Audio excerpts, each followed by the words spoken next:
Celtics are advancing to the NBA Finals after a gutty Game 7 performance where they won by the score of 100-96.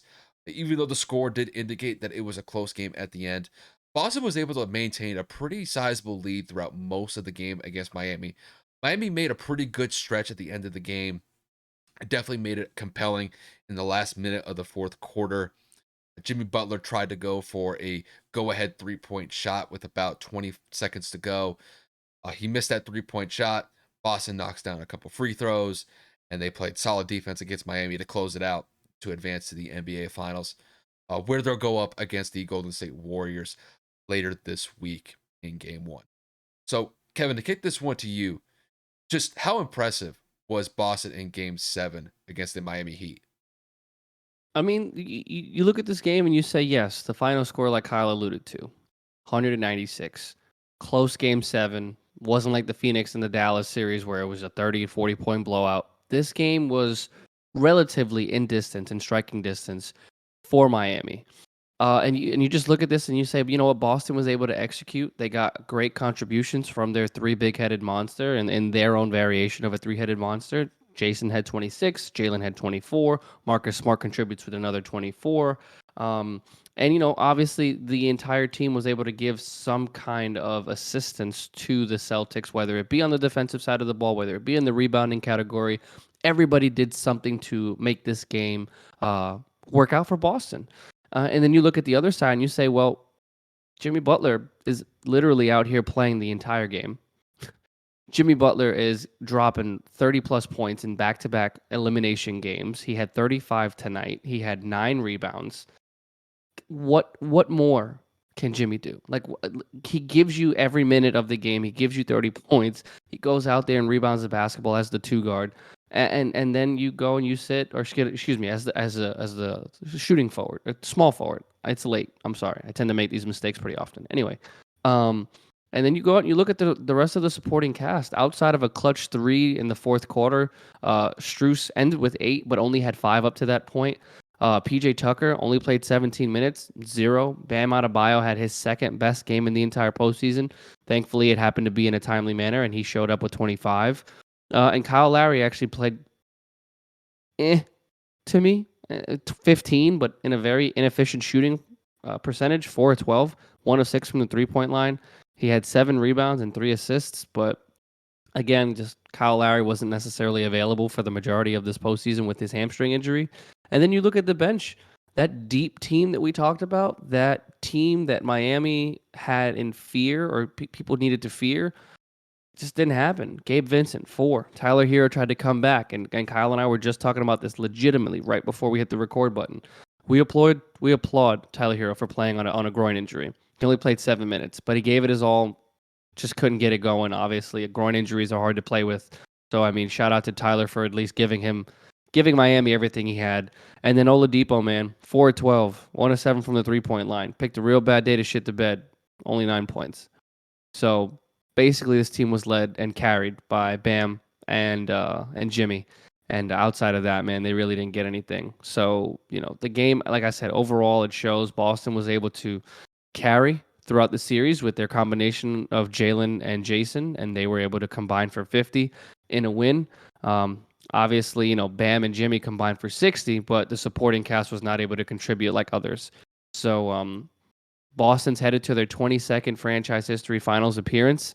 Guys, I also gave Kyle this number. Out of 22 appearances, they've won 17. That is absolutely insane of a percentage. So Boston is one of the biggest, if not the most successful franchises in all of sports, along with the LA Lakers. They are tied for the most NBA championships with 17. But you look at this and you say, okay, one of the league's best offenses are going up, one of the league's best defenses in Boston are going up against one of the best offenses this postseason in the Warriors. But yeah, man, in terms of this game 7, it gave us everything you needed. Boston went on a run in the fourth quarter. Miami goes on an 8-0 run to claw within just a couple of points, within 2 points. Jimmy Butler takes an ill-advised shot. Depending on who you ask, it wasn't the greatest of shots.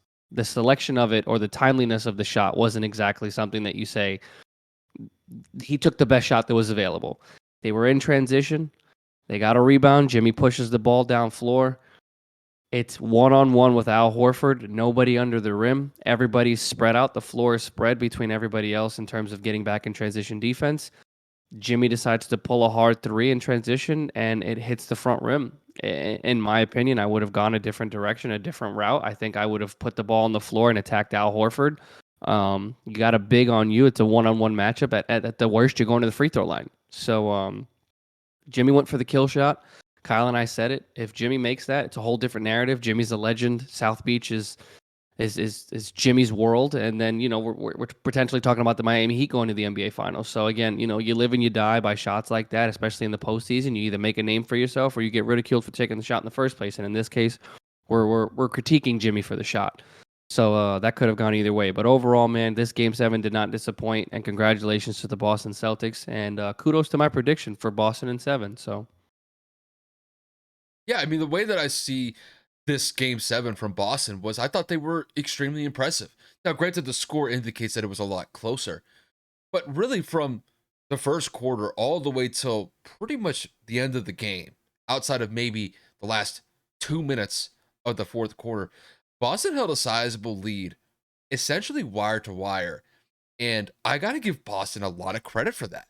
And one of the things that I really admire about Boston is just their defense is stifling.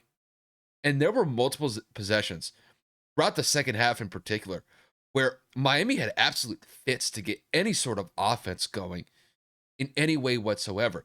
I mean, Jimmy was taking bad shots in the second half. Bam Adebayo was taking bad shots in the second half. Max Strus, Kyle Lowry. Like, there were a lot of shot attempts that Miami was getting up that were just heavily contested by the likes of Jaylen Brown, Al Horford, Robert Williams, even Jason Tatum was getting involved on the defensive side for Boston.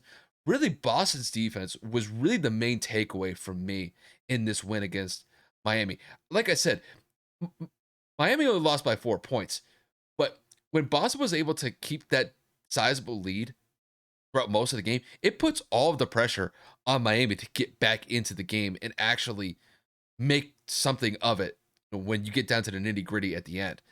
But I like the fact that Boston remained poised, even though that Miami really made that late run in the fourth quarter.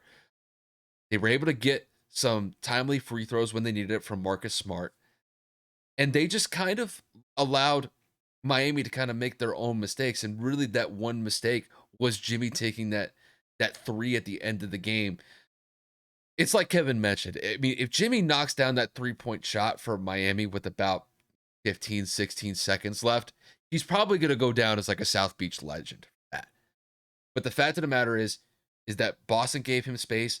I think Boston may have just gave Jimmy that space, knowing that Jimmy's not really that good of a 3-point shooter anyway. And Jimmy took a heat check type of shot, no pun intended there. But by and large, if he knocks down that shot, Boston could probably live with it because they still have a bunch of time to get back down the court and then make something happen. But for them, it worked out. And when I look at the individual players that stood out from Boston, I mean, Jason Tatum I thought was effective. He got off to a slow start, didn't necessarily have the most efficient game, but he knocked down some timely critical shots in that fourth quarter that extended Boston's lead late in the game. I thought Jaylen Brown was an absolute dominant force on the defensive side of the ball for Boston, especially against Jimmy Butler. Even though that Jimmy dropped 35 points, there were some possessions where I thought Jaylen played extensive defense against him. So I got to give him credit for that. And then Marcus Smart. Kevin and I talk about Marcus Smart a lot. There's this kind of narrative that he's definitely a conundrum to a certain extent because he takes a high volume number of shots. And even though he did drop 24 points, he took 10 threes. I'll give him credit for the 24 points, but taking 10 threes in a game 7, I don't know about that. Maybe that's something that we'll kind of focus on going into the finals, see if it works for them moving forward. But still, 24 points from Marcus Smart. He knocked down some good shots from time to time. So I'll definitely give him some credit. But, all in all, this team with Boston, they're just a gutty, gritty team. And this is the one thing that I've kind of focused on with Boston that they were missing for years. This team, I thought was missing really is like a grit factor. And I think what they've been able to establish with just a great stifling defense, the fact of the matter is that Marcus Smart is kind of that he's really kind of the energizer bunny. Kind of very similar to what Draymond Green is for the Golden State Warriors. I think that's what Marcus Smart's role is for Boston. And I think he does it extremely well.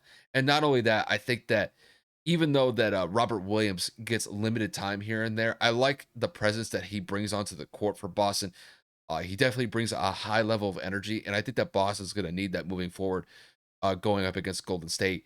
But all in all, I got to give a lot of credit for Boston's success on this playoff run. Ime Udoka has done a phenomenal job with this team, taking it to a level that Brad Stevens just couldn't get it to when he was the head coach for the Celtics. But Ime has found the right path here for this team. This is a great unit that they have. And I think if you're a Boston fan, you got to feel good knowing that this team, they definitely gone through some of the struggles, especially with Jason and Jalen going through growing pains for the last couple years. But to get to the finals in the manner that they did it, it's got to feel good. And it's definitely going to be a fun series when the Celtics go up against the Warriors later this week.